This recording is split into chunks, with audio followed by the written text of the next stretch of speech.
내 이웃이 누구니까? 조혜경. 지난 여름 운중천 산책길의 반환점을 돌아 늘 앉았다가는 까치교 그늘 밑 벤치에서 잠시 쉬고 있을 때였다. 한 어린아이가 자전거를 타고 신나게 달려오다가 넘어졌다. 가볍게 넘어졌다고 생각해 혼자 일어날 것이라고 믿고 지켜보았다. 유치원생으로 보이는 야리야리한 사내아이는 잘 일어났지만 울기 시작했다. 겁에 질린 목소리였다. 에이, 잘 일어났는데 왜 울어? 라고 말하며 나는 아이에게 다가갔다. 피요. 아이가 내미는 손바닥에 흠뻑 묻은 선홍색 피. 자세히 보니 아이 머리 쪽에서 목덜미를 타고 피가 흘러내리고 있었다. 아이는 일어나면서 이상하다고 느껴 머리를 만졌던 것인지 손바닥에 피가 묻어 있었고 자신의 피에 놀란 것이다. 나는 후다닥 가방에서 휴지를 꺼내 아이 손을 닦아주고 피가 나는 곳이라고 생각되는 곳에 휴지 몇 장을 덧대 누르며 목덜미와 옷을 대충 닦아주었다. 금세 피가 많이 흘러나와 나도 놀랐다. 너 혼자 나왔어? 아이는 고개를 가로주었다. 그냥 멈출 피가 아니었다. 아이 혼자라면 내가 어디라도 데리고 가 지혈을 해주어야 할 상황이었다. 토요일 오후여서 가까운 곳에 있는 약국도 병원도 문을 닫았을 것이다. 그때 형인 듯한 아이가 자전거를 타고 다가왔다. 아이는 형을 보자 조금 크게 울었다. 너희 둘만 놀러 나왔어? 아니요, 아빠랑. 아이들이 자전거로 달려온 길 저만치 한 남자가 걸어오고 있었다. 그 사이에도 피는 계속 흘러 아이의 목덜미를 타고 티셔츠를 적시고 있었다. 느긋하게 걸어오던 아빠가 무슨 일이 일어났음을 직감했는지 뛰어왔다. 큰 소리로 울던 아이는 아빠를 보자 꾸중을 들을 것으로 생각했는지 외려 소리를 죽이고 딸꾹질을 하는 아이처럼 꺽꺽댔다. 찢어졌나 봐요. 119를 부를까요? 젊은 아빠도 당황한 듯 보였다. 남자는 재빨리 내가 누르고 있던 아이의 머리를 받아 자기 손으로 누르며 네라고 대답했다. 전화로 연결된 119 대원은 우선 피가 흐르는 곳을 묶을 수 있는 긴 끈이나 천이 있는지 물었다.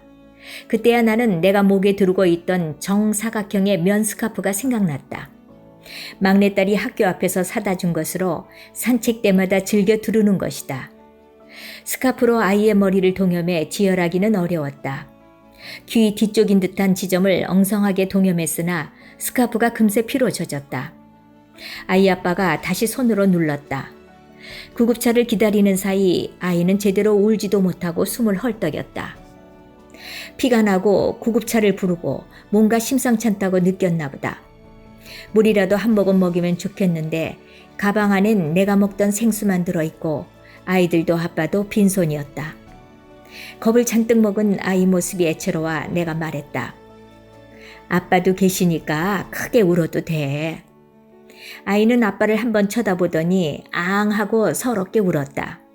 생각보다 119 대원은 더디 오고 까치교를 찾기가 힘든지 위치를 묻는 전화가 다시 걸려왔다.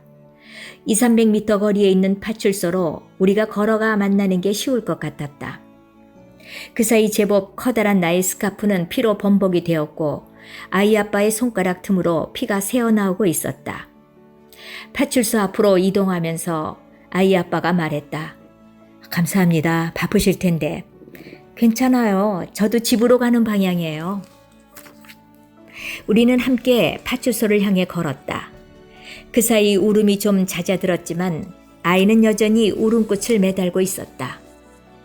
많이 아파? 아이가 고개를 저었다. 그럼 울음을 딱 그치자. 계속 울면 피가 더 나올지도 모르니까. 말 잘 듣는 아이처럼 아이가 울음을 그쳤다. 파출소 앞에 도착하자 곧이어 119 구급차가 파출소 마당으로 들어섰다. 대원 중 한 분이 아이의 머리 상처 부위에 소독약인지 흠뻑 붓고 피를 씻어내자 머리카락 사이로 상처가 드러났다. 귀 바로 뒤쪽 머리가 2cm쯤 찢어져 있었다. 응급처치를 마친 대원이 안쪽으로도 출혈이 있는지 확인해 봐야 할 것 같다고 봉합을 위해 가까운 병원 응급실로 갈 건데 보호자 한 분만 같이 갈 수 있다고 말하자 아빠가 큰아들에게 말했다. 동생 거랑 자전거 잘 챙겨서 집에 가고 엄마한테 걱정하지 말라고 말해. 차에 타야 할 시간 다친 아이가 갑자기 겁에 질린 눈으로 아빠를 올려다보며 물었다. 아빠, 나 죽어? 아이의 심각한 뜻밖의 질문에 내 가슴이 쿵 떨어졌다. 아이 아빠가 바로 대답을 못했다. 나도 모르게 목소리가 과장되어 나왔다. 아니, 절대 안 죽어. 피 좀 났다고 죽는 사람이 어딨어? 병원에서 의사 선생님이 치료해 주시면 금방 아무렇지도 않을 거야. 아이는 정말이야 하는 듯 불안한 눈으로 아빠를 쳐다보았다. 뇌출혈을 확인해 봐야 한다는 말 때문인지 아이 아빠의 얼굴은 굳어 있었다. 차에 태우기 위해 아이를 안을 때 아이 아빠의 지레 걱정을 조금이라도 덜어주고 싶어 내가 말해주었다. 심하게 넘어지지 않았어요. 아이 아빠는 말없이 꾸벅 인사를 하고 차에 올랐고 구급차가 떠났다. 자전거 가지러 함께 가줄까? 형이 고개를 끄덕였다. 까치교 밑으로 다시 가 2대의 자전거를 나눠 끌고 아이 집으로 향했다. 동생 자전거를 세우며 본 핏자국 때문인지 구급차를 타고 간 아빠와 동생 때문인지 예상되는 엄마의 놀람과 추궁 때문일지 아이는 잔뜩 풀이 죽어 있었다. 나는 내가 처음 자전거를 배울 때 넘어져 무릎이 까진 일이며 남편이 어린 시절 자전거를 타고 내리막길을 달리다가 많이 다쳤다던 얘기며 누구나 처음 자전거를 배울 때 한 번은 넘어진다는 말로 오늘 일이 그리 큰 일이 아니라고 알려주고 싶었으나 아이의 얼굴은 좀채 펴지지 않았다. 나 죽어? 라고 묻던 어린아이의 겁에 질린 눈동자가 내 머릿속에도 여전히 남아서인지 아이가 2대의 자전거를 끌고 길을 건너 사라질 때까지 나도 건널목 앞에 우두망찰 서 있었다. 지난해 12월 초 광역버스를 타고 신논현에서 내려 강남대로를 걸어가고 있었다. 그날은 둘째 딸의 생일이었고 토요일이었고 월요일에 있을 총동창회의 정기총회를 앞두고 2시에 주요 회의가 잡혀 있었다. 나는 회의 시간보다 1시간 반쯤 일찍 사무실에 도착할 예정이었다. 인쇄소로 넘기기 직전 단계에 있는 동창회보를 마지막으로 점검해 볼 요량이었다. 회의 끝나면 둘째와 함께 생일 축하 저녁 식사를 할 약속이 잡혀 있었다. 마음이 분주했다. 바쁜 걸음을 걷는데 갑자기 오른발목이 사정없이 꺾였다. 중심을 잡으려고 한두 걸음 껑충대다 그대로 고꾸라졌다. 어떻게 된 것인지 종래 뒤집힌 풍뎅이꼴로 나는 하늘을 보고 누워 있었다.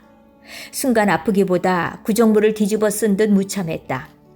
강남 한복판에서 넉장거리를 치다니 차라리 눈을 감아버렸다. 그때 누군가 내 곁에 와 앉으며 내 머리를 받쳐주었다. 바로 일어서지 마시고 조금 있다 일어나세요. 저도 넘어져 봐서 알아요. 내 또래의 아주머니셨다.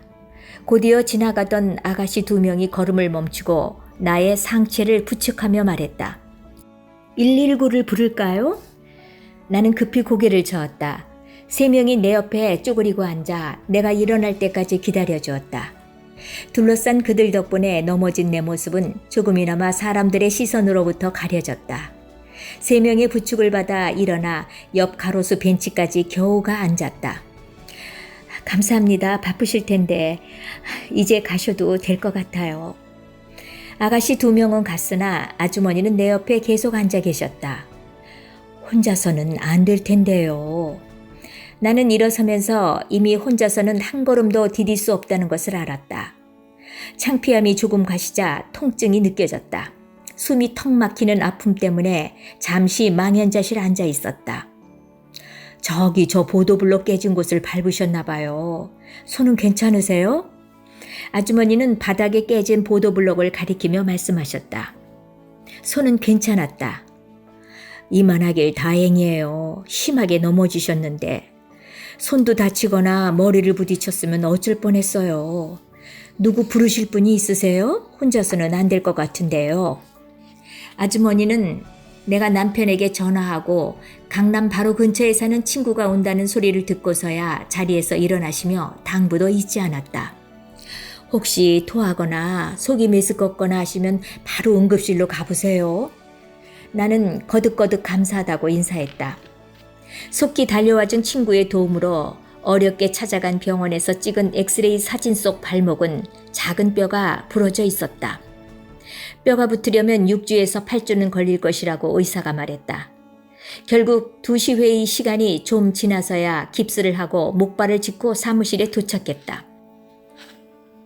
강남대로의 그 아주머니를 다시 떠올린 것은 깁스한 다리로 동창회의 큰 행사를 거의 마무리한 며칠 후 사촌 동생과 통화 중에서였다. 언니, 그분 참 감사하네. 하나님이 보내주신 천사였나 봐. 선한 사마리아인 같은. 천사, 선한 사마리아인. 얼음물을 뒤집어 쓴 듯 정신이 확 깨는 느낌이었다.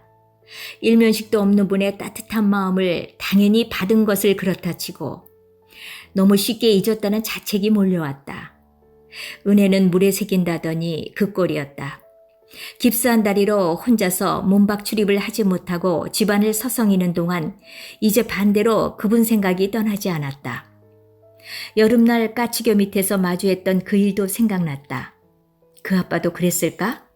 아이 상처가 아무는 것을 들여다보며 그날 함께 해준 한 이웃을 문득 떠올리고 미안해했을까? 그러나 내가 바란 것이 그저 아이의 안녕일 뿐 감사나 미안한 마음이 전혀 아니었음을 확인하자 그가 나를 짓누르던 죄책감에서 조금 벗어날 수 있었다. 때론 그가, 때론 내가 넘어지고 자빠질 수 있다. 영하의 날씨에 맨발로 아장아장 길을 헤맨 아이를 차에 태운 운전자가 힘들여 부모를 찾아 주었다는 기사를 오늘도 본다. 2000년 전 한 율법사가 주님께 물었다. 그러면 내 이웃이 누구니이까? 답은 오늘도 그리 멀리 있지 않은 것 같다. 내 생각에는 이 세 사람 중에 누가 강도 만난 자의 이웃이 되겠느냐? 이르되 자비를 베푼 자니이다. 예수께서 이르시되 너도 이와 같이 하라 하시니라.